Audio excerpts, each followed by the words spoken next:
My first reaction was it finally happened, because this is something that people have been talking about for quite a long time.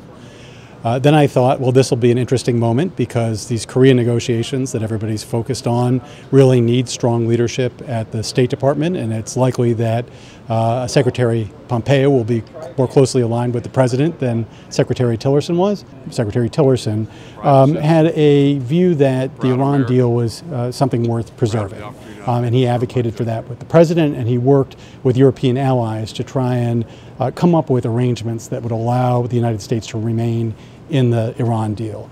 Mr. Pompeo has taken a very different approach to the Iran deal. He's talked about really shredding it. And so it's not clear whether or not those efforts to keep the United States in will remain intact or whether there will be an effort to step back. His views on torture were on sort of an extreme end of the spectrum. He spoke of people who conducted abuse during the Bush administration as heroes. He offered an openness to thinking about returning to those abusive techniques.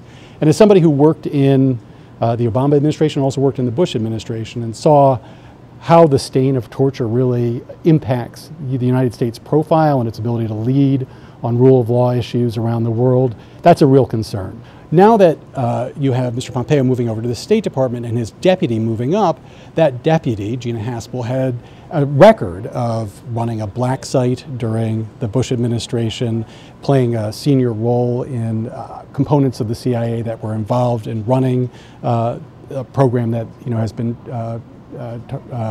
tainted with abuse, and then also in the destruction of evidence of that program. So there's a concern that whereas you had just one cabinet secretary who was aligned with the president's instincts, you could potentially have two. Now, we don't know what the new CIA director's sort of positions are on this because she hasn't spoken about it, but her record is concerning.